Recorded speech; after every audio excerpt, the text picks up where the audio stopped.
बिस्मिल्लाहिर्रहमानिर्रहीम। स्टूडेंट्स, हम स्टडी करेंगे कौन कौन से रूट के तहत ड्रग बॉडी में एडमिनिस्टर की जा सकती है, यानी बॉडी में किस किस रूट के तहत कौन कौन से जरिए बॉडी में दवाई भेजी जा सकती है। आप ऐसा समझ लीजिएगा, ठीक है। तो मेन 3 रूट्स हैं। Number 1 route is called the enteral route of drug administration, यानी इंटीरियल रूट से भेजी जा सकती है दवाइयां। इंटीरियल रूट में आगे से 3 मेन चीजें आ जाती हैं, 3 जराए आ जाते हैं। Number 1 that is called the oral route, and number 2 one is called the sublingual route, and number 3 one is called the buccal route of drug administration. ये इंटीरियल रूट में आ गई 3 रूट जो हैं।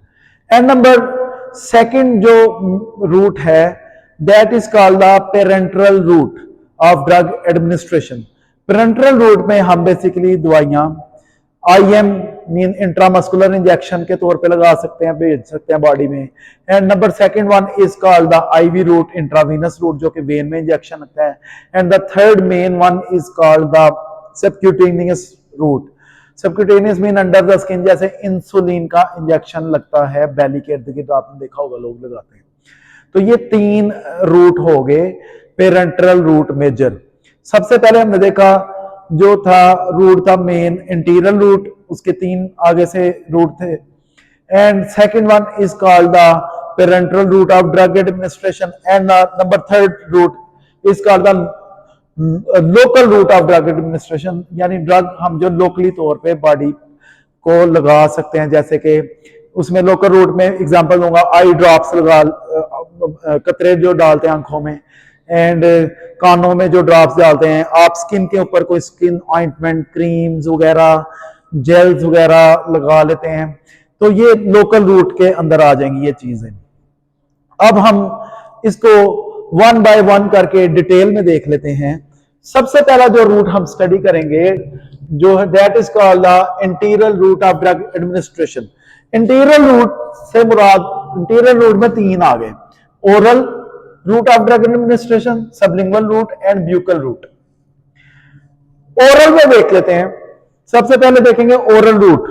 अब हम जो दवाई, ड्रग, मेडिसिन जो हम ओरली लेंगे, मुंह के थ्रू, मुंह के रास्ते लेते हैं, उसके बारे में स्टडी करेंगे कि, और उसमें हम ये देखेंगे बेसिकली ओरल रूट से जो दवाई लेंगे, उस रूट से दवाई लेने के, मेडिसिन लेने के जो उसके कुछ फायदे हैं और कुछ नुकसान आता है, वो कौन कौन से हैं। तो मेन हमारा जो फोकस रहेगा रूट्स को स्टडी करने में, drug routes of drug administration में, हमने हर एक रूट के उसके एडवांटेजेस भी पढ़ने होंगे और डिसएडवांटेजेस भी पढ़ने होंगे, ताकि हम फिर फाइनली अपनी सिचुएशन के मुताबिक ये तय कर सकें कि हमने कौन सी सिचुएशन में कौन सा route of drug administration follow करना है। लाइक इमरजेंसी सिचुएशन में कौन सा करना है, ठीक है। लाइक इमरजेंसी सिचुएशन अगर है तो आपने आईवी ड्रग डिलीवरी रूट इस्तेमाल करना है, यानी आईवी ड्रग एडमिनिस्टर करनी होती है directly into the blood through the when, ताकि फौरन से ड्रग के इफेक्ट्स आए। लाइक कोई इमरजेंसी सिचुएशन बन जाती है, मिसाल के तौर पे कोई हार्ट अटैक आ जाता है, समथिंग इस तरह से, ठीक है। तो हम देखते हैं जनाब पहला रूट जो कि ओरल है, तो उसमें हम क्या करते हैं, बाय द माउथ देंगे, और ये मोस्ट कन्वीनियंट रूट है। इसका फायदा क्या, मोस्ट कन्वीनियंट है और इजीली एक्सेप्टेबल है, और हर बंदा खुद से ड्रग ले सकता है ओरल रूट के तहत, और ये मोस्ट रिलायबल भी कह सकते हैं आप इसे। तो drug administer by the mouth that is called the oral route. अब इसके एडवांटेजेस हम एक एक करके स्टडी कर लेते हैं। तो सबसे पहली बात मैंने बता दी आपको, most convenient and most acceptable है। सेकंड इसका एडवांटेज है इस रूट का कि ये लोकल इफेक्ट भी देता है और सिस्टेमिक। लोकल इफेक्ट कैसे देता है, लाइक जैसे है कि आपने कोई सोमो जेल वगैरह इधर लगा दी है, कोई माउथ में कोई जख्म बन गए हैं तो वहां पे आप लगाते हैं, लाइक स्टेप्सिल्स वगैरह लेते हैं तो वो वहां से ही आप उसे चुबाते हैं तो वहां से ही उसका यानी एब्जॉर्ब हो जाती है इस तरह, या एब्जॉर्ब नहीं, वहां पे इसका एक्शन फिनिश हो जाता है।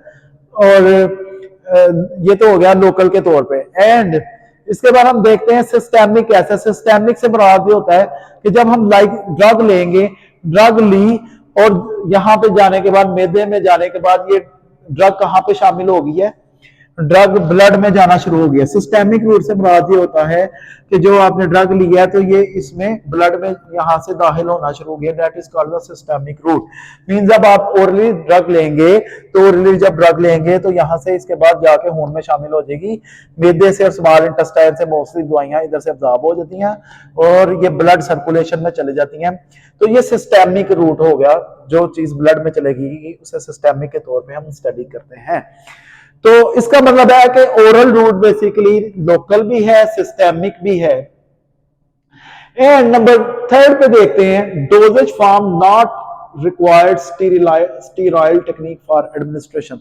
यानी जो ओरली आपने ओरली लिया कोई ड्रग मिसाल के तौर पे, तो आप इजीली उसे अपने बाय हैंड से एडमिनिस्टर कर सकते हैं, गोली ले सकते हैं। अगर कोई जरासीम भी मिसाल के तौर पे एंटर हो गया साथ में, तो आपके इसने जाना है स्टमक में पहुंचना है, और स्टमक में आपको पता है एंजाइम्स होते हैं, एंजाइम्स जो है माइक्रोब्स को किल कर सकते हैं।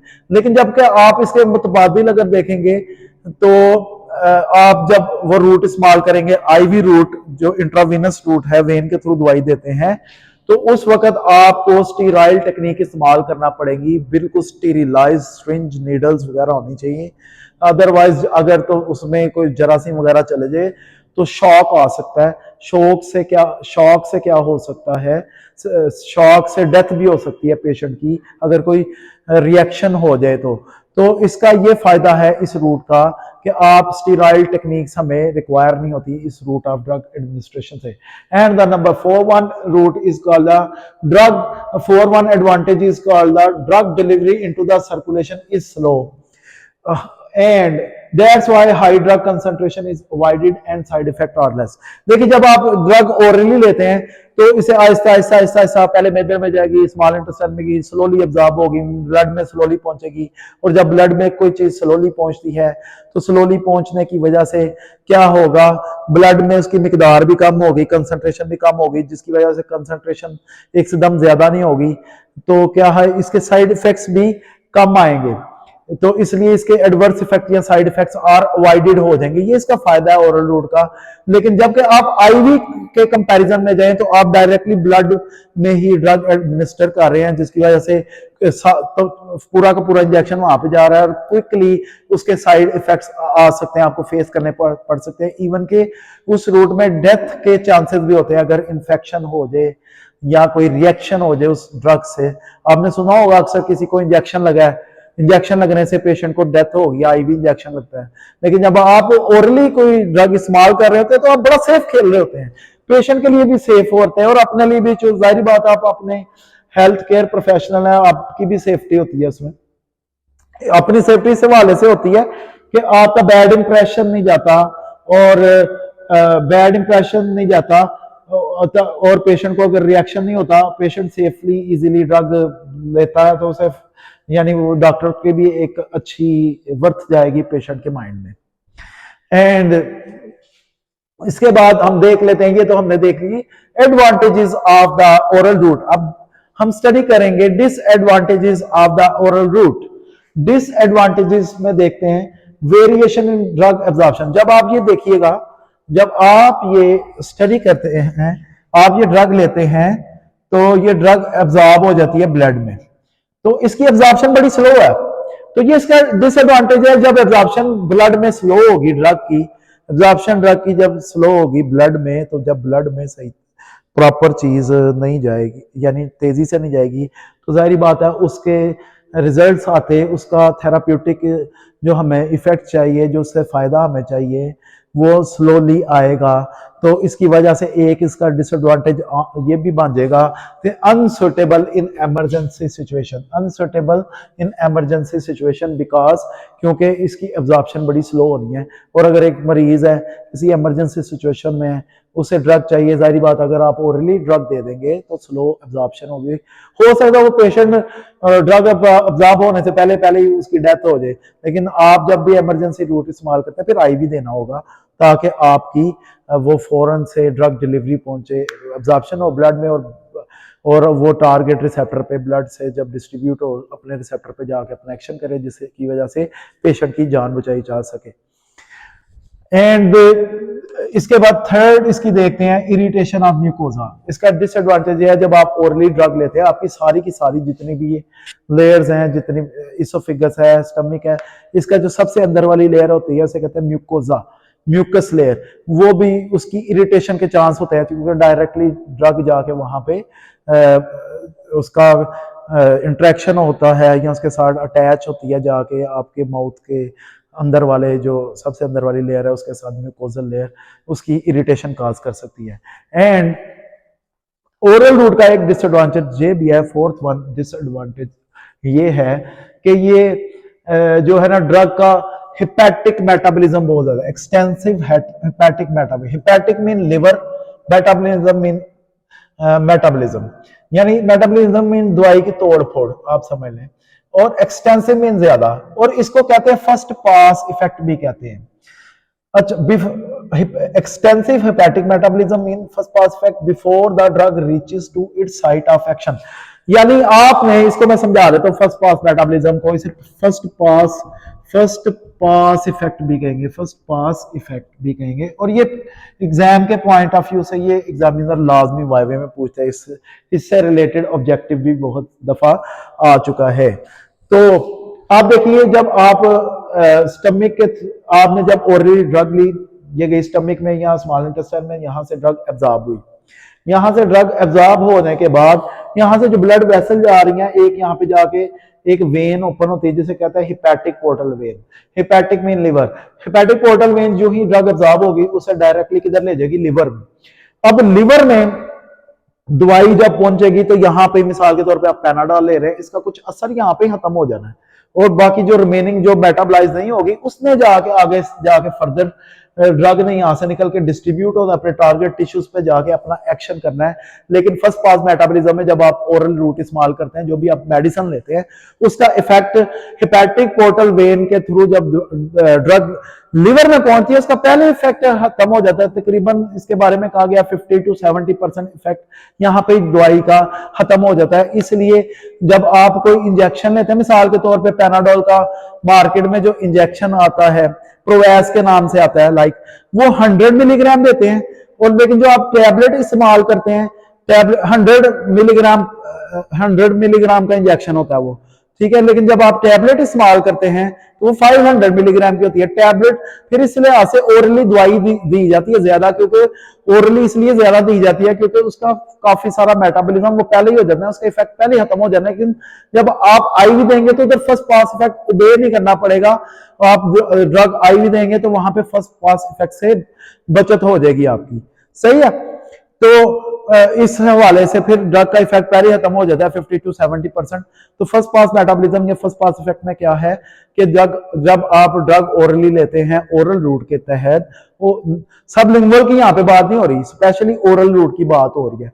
जब आप ओरली ड्रग लेंगे ओरल रूट के जरिए, थ्रू द ओरल रूट, तो क्या होगा कि ड्रग हिपैटिक पोर्टल वेन के थ्रू ड्रग अब्जॉर्ब होने के बाद हिपैटिक पोर्टल वेन के थ्रू किधर चले जाएगी, लिवर में जाने के बाद मेटाबॉलाइज होगी और काफी सारी ड्रग वहां पे मेटाबॉलाइज हो जाएगी। जो बचेगी उसमें से, या जो कुछ मेटाबॉलाइट्स उसके एक्टिव मेटाबॉलाइट्स होंगे, एक्टिव मेटाबॉलाइट्स भी कुछ वैसा ही ड्रग वाला एक्शन दे सकते हैं, ठीक है, सारे के सारे नहीं।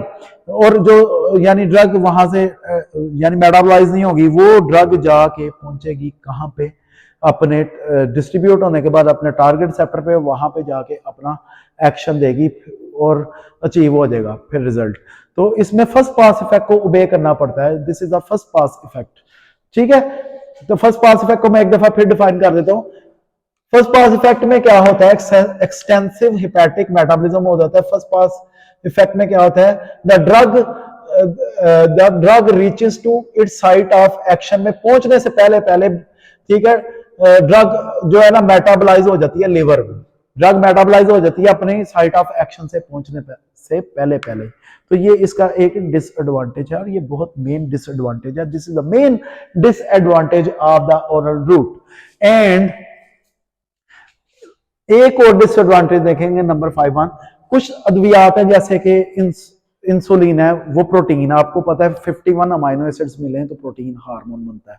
प्रोटीन एक हार्मोन है जो कि इंसुलिन एक हार्मोन है जो कि प्रोटीनियस इन नेचर है, और ये पेशेंट ये नॉर्मली तौर पे beta cells of the islets of the pancreas से नॉर्मली बॉडी में बनता है। लेकिन जब किसी पेशेंट को डायबिटीज हो जाए, शुगर या ज़ियाबतीस जिसे बोलते हैं, तो उस केस में फिर हमें बाहर से इंसुलिन एक्सटर्नली बॉडी में लगानी पड़ती है।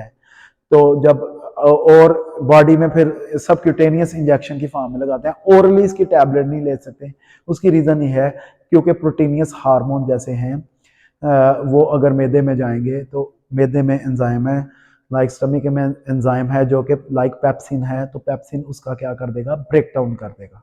तो पेप्सिन से जब ब्रेक डाउन हो जाएगी उस एंजाइम, उस पेप्सिन एंजाइम उसे ब्रेक डाउन कर देगा, क्योंकि पेप्सिन का काम है प्रोटीन को डाइजेस्ट करना और उसे ब्रेक डाउन करना। तो दैट्स वाई इंसुलिन को हम ओरली नहीं ले सकते। फिर कुछ ड्रग है जैसे कि बेंजाइल पेनिसिलिन है, वो भी हम ओरल रूट के तहत नहीं ले सकते। फिर लाइक हेपारिन है, हेपारिन ड्रग खून को पतला करने के लिए एक इंजेक्शन होता है, इंजेक्शन की फॉर्म में लगता है। तो हेपारिन जो है ना ये भी नहीं आप ओरल रूट के तहत ले सकते, क्योंकि उनके ऊपर अपना उनका एक्शन फिर नहीं आएगा। ठीक है, तो these are the advantages and disadvantages about the oral route। अब सेकंड रूट की बात करते हैं, that is called the sublingual route. Second route of the interior drug route का जो दूसरा मेन है हिस्सा, that is called the sublingual route. Sublingual route में क्या होता है, हम द प्लेसमेंट ऑफ कर देते हैं, ड्रग को प्लेस कर देते हैं, रख देते हैं, placement of the drug under the tongue, placement of the drug under the tongue, जुबान के नीचे दवाई रखते हैं। जैसे कि इमरजेंसी सिचुएशन में भी ये रूट इस्तेमाल किया जा सकता है। जैसे कि पेशेंट को हार्ट अटैक आया है, लाइक जुबान के नीचे रखने वाली एक टैबलेट मार्केट में अवेलेबल है एंजीसिड के नाम से। जब पेशेंट को हार्ट का इशू बनता है तो वो जुबान के नीचे रखते हैं, जिसकी वजह से फौरन से उसका एक्शन होता है। तो जब आप सबलिंगुअल रूट से ड्रग देते हैं तो अंडर द टंग आप देखिए, अपनी जुबान के नीचे आप देखेंगे तो ब्लड कैपिलरीज वहां से नजर आएंगी।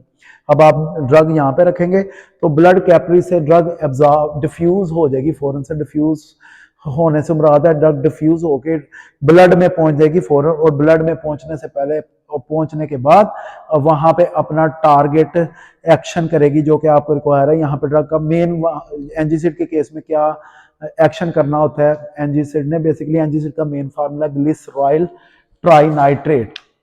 ठीक है, इसकी इस रूट के तहत इसकी मैं साथ साथ आपको एडवांटेजेस भी बता दूं।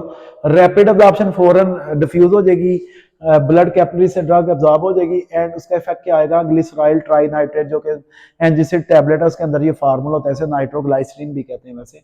तो फौरन से इसका ये एक्शन 1 से 3 मिनट लगते हैं, सबलिंगुअल रूट का जो इफेक्ट आता है 1 से 3 मिनट में इसका एक्शन आ जाता है। And number second advantage is spitting out tablet, यानी आपने spitting out tablet can terminate effect, terminate mean खत्म हो जाएगा, यानी आपने जुबान के नीचे जो गोली रखी है आप उसको इफेक्ट अचीव करते, आपको जितनी चाहिए आपने लाइक आधी गोली घुल गई है, डिफ्यूज हो गई है, बाकी जो बच गई आप चाह रहे हैं कि इससे मुझे, मैं नहीं चाह रहा कि ये सारी की सारी खून में जज़ब हो जाए, आप थूक दें उसे, तो थूक देंगे तो उसका इफेक्ट उतना नहीं आएगा, जितनी अब्जॉर्ब होगी, ये डिफ्यूज हो गया कैपिलरीज ऑफ नेटवर्क से, तो वो उतना ही उसका इफेक्ट आएगा। ये भी इसका एक एडवांटेज है।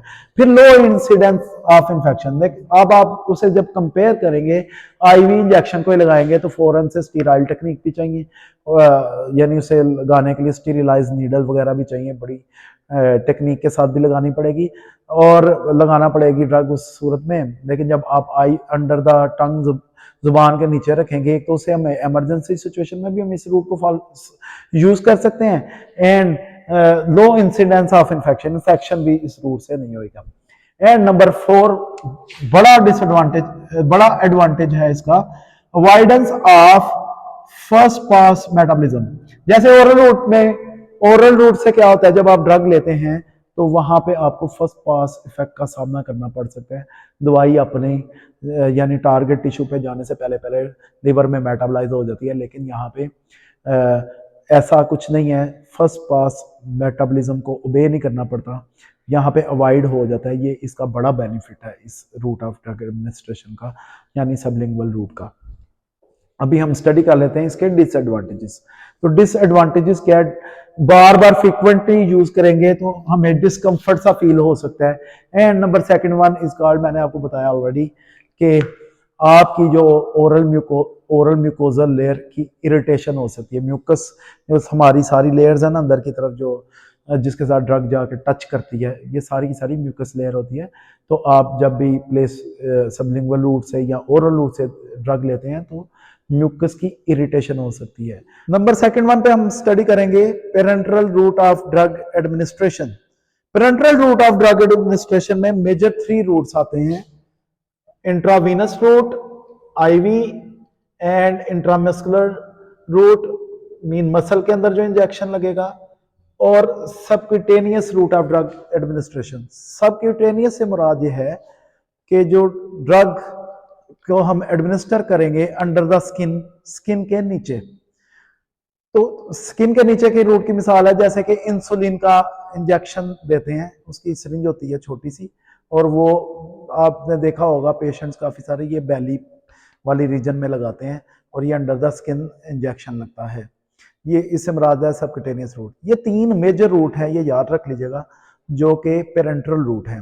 नंबर 1 आईवी, सबसे मेजर इसमें आईवी है, इंट्रावीनस रूट। इंट्रावीनस रूट में 100% ड्रग रीच करती है।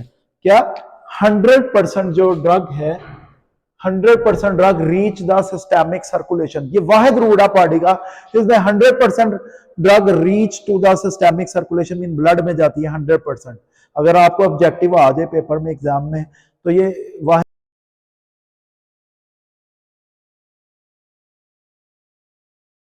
And number second one route is called intramuscular, and number third one is subcutaneous route, which we have already discussed.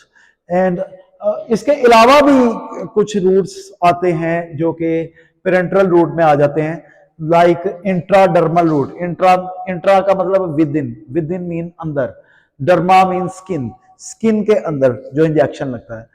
इसके अलावा intra पेरिटोनियन, peritoneal reason ही होता है ये लोअर एब्डोमेन वाली reason, ये राइट वाली साइड है या लेफ्ट वाली साइड वाला जो लोअर एब्डोमेन रीजन है, इसके अंदर ट्यूब के थ्रू जो है ना ड्रग एडमिनिस्टर की जाती है, लाइक एंटी कैंसर ड्रग्स इस रूट के तहत दी जाती हैं, उसे कहा जा सकता है intra peritoneal root.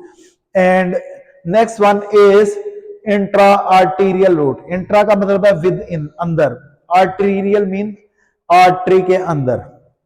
Intracardiac route mean myocardium, mean myocardium के अंदर जो इंजेक्शन लगता है। Myocardium mean muscles, muscle of the heart, इसमें जो डायरेक्ट इंजेक्शन लगता है इन केस ऑफ इमरजेंसी में। And next route is intrathecal route. Intrathecal route से मुराद ये है कि आप जैसे स्पाइनल कॉर्ड में वर्टिबल कॉलम के अंदर रीढ़ की हड्डी के अंदर जो इंजेक्शन लगाते हैं स्पाइनल कॉर्ड वाली रीजन में, जैसे कि एनेस्थीसिया देने के लिए, जैसे प्रेग्नेंट वुमेन का ऑपरेट किया जाता है आजकल, पहले तो पूरा बेहोश किया जाता था, अब वो स्पाइनल एनेस्थीसिया दिया जाता है इंट्राथीकल रूट के तहत, ताकि उसका वो स्पेसिफिक एरिया जो है ना एनेस्थाइज कर लिया जाए, सुन कर लिया जाए, ताकि इजीली बेबी की डिलीवरी की जा सके। और कुछ ड्रग्स, एंटी कैंसर ड्रग्स भी इस रूट के तहत दी जा सकती हैं। And next route is intra articular या जॉइंट। जॉइंट के अंदर, भाई आपने देखा होगा बुजुर्गों वगैरह को जॉइंट के अंदर पेन्स निकल आती हैं। ये जो घुटना है, इसकी जो हड्डी होती है, ये आपस में ना इसके अंदर फ्लूइड होता है, वो जब फ्लूइड, वो स्पेस खत्म हो जाती है, फ्लूइड जब यहाँ फ्लूइड की कमी होती है, ये ना बोन्स आपस में रगड़ खाती हैं, फ्रिक्शन खाती हैं, तो उसकी वजह से पेन फील होना शुरू हो जाती है। ये इन्फ्लेमेशन यहाँ पे हो जाती है, सोजिश वगैरह हो जाती है, जिसकी वजह से पेन होती है। फिर डॉक्टर यहाँ पे ये जॉइंट के अंदर, जोड़ के अंदर स्टीरॉइड्स के इंजेक्शन लगाते हैं। ये स्टीरॉइड के इंजेक्शन लगाते हैं ताकि वो जो एरिया है वो इन्फ्लेमेशन उसकी कम हो स्टीरॉइड लगाने से, और उसको लाइक ऑयली इफेक्ट मिले उस जॉइंट को, ताकि वो रगड़ ना खाए। And next and the last route according to the parenteral route in intra bone marrow, bone marrow के अंदर जो इंजेक्शन होता है in case of cancer, bone marrow cancer में जो इंजेक्शन लग सकता है वो इंट्रा बोन मैरो रूट में आता है। अब ये हमने कलेक्टिवली सारे स्टडी कर लिए हैं, लेकिन अब हम इसमें मेन इसको देख लेते हैं, आईवी रूट के मुताबिक देख लेते हैं, इसकी हमने जो एडवांटेजेस हैं इसके और डिसएडवांटेजेस देख लेते हैं पेरेंटल रूट के। तो सबसे पहली बात ये है कि आईवी रूट के एडवांटेजेस क्या हैं। Drug reaches at the site of action, drug जहां पे आपने साइट ऑफ एक्शन पे पहुंचानी है, लाइक आप इंजेक्शन लगाएंगे तो फौरन से ब्लड में जाने के बाद फौरन से ड्रग एडमिनिस्टर हो जाएगी, और ड्रग डिस्ट्रीब्यूट होने के बाद फौरन से अपनी जहां पे उसने एक्शन करना है वहां पे पहुंच जाएगी। Drug reaches at the site of action more rapidly providing a rapid response, फौरन से उसका रिस्पांस आएगा, which may be required in an emergency, जो कि एमरजेंसी सिचुएशन में हमें जरूरी है। ठीक है, ये रूट एमरजेंसी सिचुएशन में भी इस्तेमाल किया जा सकता है क्योंकि इसमें फौरन से इफेक्ट आता है। And dose can be accurately deliver, like आपने 50 मिलीग्राम का इंजेक्शन लगाना है तो 100% ड्रग रीच कर जानी है ब्लड सर्कुलेशन में, 100% ड्रग वहां पे अब्जॉर्ब हो जानी है। And suitable for drug not absorb from the GIT, कुछ दवाइयां जैसे मैंने इंसुलिन बताई थी या कुछ अदर ड्रग्स भी है जो कि जीआईटी से अब्जॉर्ब नहीं हो पाती, लाइक हेपारिन का इंजेक्शन होता है, हेपारिन अगर आप देंगे जीआईटी के थ्रू लाइक ओरली तो उसका एक्शन नहीं आएगा क्योंकि वो जीआईटी में जाके डिस्ट्रॉय हो जाएंगी और अब्जॉर्ब नहीं हो पाएंगी। तो दैट्स वाई कुछ अद्वियात हैं वो हम इस रूट के तहत देते हैं। अब देख लेते हैं जी डिसएडवांटेजेस इसकी। कहता है चूंकि इसकी मोर रैपिड एब्जॉर्प्शन है, फौरन से एब्जॉर्प्शन है, जितनी जल्दी इसकी ज्यादा एब्जॉर्प्शन होगी, एब्जॉर्प्शन होने की वजह से ज्यादा ड्रग रीच करेगी, drug concentration in the blood फौरन से हाई होगी और जिसकी वजह से साइड इफेक्ट्स और एडवर्स ड्रग रिएक्शन की पॉसिबिलिटी बहुत ज्यादा है। And local irritation eight the site of injection, आप जहां पे इंजेक्शन लगाएंगे वहां पे लोकल इरिटेशन हो सकती है। इरिवर्सिबल है, इरिवर्सिबल से मुराद है ये रूट इरिवर्सिबल, एक दफा इंजेक्शन वेन में लग गया उसके बाद खून में दवाई शामिल होगी, उससे वापस आप रिवर्स नहीं कर सकते। लेकिन इन केस ऑफ अगर आप ओरल रूट में जाएं तो आपने जो ड्रग ली है, मेडिसिन ली है, टैबलेट दी है, अभी वो खून में नहीं गई बल्कि स्टमक में और इंटेस्टाइन तक पहुंची है, और आप अगर जल्दी जैसे कोई जहर ले लेता है तो आप उसका मैदा वॉश करके, गैस्ट्रिक लेवाज कहते हैं उसे, गैस्ट्रिक लेवाज करके उसे उल्टी करवा के तो उस ड्रग को आप सिस्टेमिक सर्कुलेशन या ब्लड में जाने से पहले पहले रोक लें ताकि जो चीज़ ब्लड में पहुंचेगी उसके एक्शंस रिवर्स नहीं होने फिर उस चीज़ के। इसलिए ये इरिवर्सिबल रूट है और इसके नुकसान भी है, जहाँ पे ये इमरजेंसी में इस्तेमाल हो सकता है, और इसके नुकसान भी फिर उसी हिसाब से क्योंकि इसके साइड इफेक्ट्स है और कैन कॉज पेन, और ये वाला रूट से पेन भी होगी, इंजेक्शन सुई वगैरह चुभेगी, फिर फियर भी आएगा, खौफ भी होएगा, and may cause infection.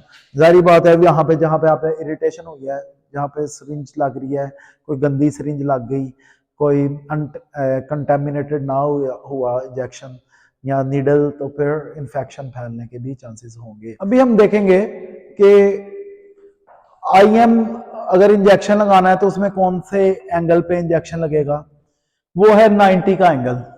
IM अगर आप इंजेक्शन लगाएंगे 90 के एंगल पे लगेगा, और सबक्यूटेनियस अगर इंजेक्शन लगेगा अंडर द स्किन जो है वो 45 के एंगल पे पेशेंट को लगेगा, और अगर आपने आईवी इंजेक्शन लगाना है वेन के अंदर तो 25 के एंगल पे हम लगाएंगे, और इंट्राडर्मल जो कि स्किन के अंदर इंजेक्शन लगेगा वो 10 to 15 के एंगल पे हम पेशेंट को लगाएंगे। This is all about the parental route of drug administration. Thank you. जैसा कि हम ऑलरेडी स्टडी कर चुके हैं कि इंटीरियर रूट कौन कौन से थे। इंटीरियर रूट में 3 रूट आते थे। Number 1 that is called the oral route, and number 2 sublingual route, number 3 is the buccal route. And उसके बाद हमने parenteral route of drug administration देख लिए, उसमें मेन 3 थे, आईवी, आईएम एंड सबक्यूटेनियस। अब हम अदर्स रूट देखेंगे कौन कौन से हैं जिसके तहत हम ड्रग एडमिनिस्टर कर सकते हैं। अदर रूट में नंबर 1 पे आ जाता है जनाब इनहेलेशन। इनहेलेशन से मुराद है इनहेलर्स होते हैं जैसे कि वो आपने देखा होगा कोई दमे के मरीज होते हैं, उन्होंने इनहेलर रखे होते हैं अपने पॉकेट में, जिस टाइम भी एस्थमेटिक अटैक आता है, दमे का अटैक आता है, तो वो जेब से निकाल के पेशेंट वो फौरन से, जैसे ये बना हुआ है, ये इसकी कैप होती है यहाँ पे करके, ये माउथ पीस होता है, वो यहाँ पे अपने मुंह के अंदर रखते हैं और क्लोज करते हैं लिप्स को इसमें, और ये ऊपर से ये ड्रग का चैम्बर बना होता है, इसे प्रेस करते हैं ताकि ड्रग अंदर जाए, और इसे 10 गिनने तक खींचते रहते हैं और मुंह बंद रखते हैं ताकि ड्रग अंदर की तरफ एंटर हो जाए सारी। ठीक है, तो ये इनहेलर्स यूज करते हैं इनहेलेशन रूट में। एंड नंबर सेकंड वन का इंट्रानेजल, थ्रू इंट्रामिन विद इन, नाक के थ्रू जो हम ड्रग लेते हैं, लाइक आप भाप ले लें, भाप इसमें आ जाएगी। ओके, इसके अलावा रेक्टल रूट आ जाए, रेक्टल रूट से मुराद है पहाने वाली जगह के थ्रू जो हम ड्रग लेते हैं, लाइक आपने सुना होगा बत्तियां आती थी पुराने, सुपोस्ट्रीज जिसे कहते हैं, वो लाइक कब्ज के लिए दी जाती हैं। ठीक है, तो वो पहले यूज होता था, इसका बहुत कम हो गया हुआ है। And the topical route, topical route में क्या आ जाता है, आपकी स्किन के ऊपर जो ऑइंटमेंट लगाते हैं, क्रीम्स लगाते हैं, स्किन के ऊपर जेल लगाते हैं, लोशंस लगाते हैं, तो टॉपिकल में ये चीजें आ जाती हैं। एक तो नंबर स्किन के ऊपर जो भी आप चीजें कुछ ऑइंटमेंट क्रीम वगैरह लगाएंगे, जेल लोशंस वगैरह लगा लेंगे। एंड नंबर सेकंड वन पे आप जो आईज में ड्रॉप्स डालते हैं वो भी टॉपिकल रूट में आ जाएगा। एंड कान में जो आप कतरे डालते हैं, ईयर ड्रॉप्स यूज करते हैं, वो भी वहां पे आ जाएगा। ठीक है, तो टॉपिकल में इसके अलावा नेजल भी आ जाता है, उसमें भी नेजल इंक्लूड है, या लंग्स में आपने कोई ड्रग पहुंचानी है डायरेक्टली, तो वो भी टॉपिकल रूट में आ जाएगा। Thank you so much.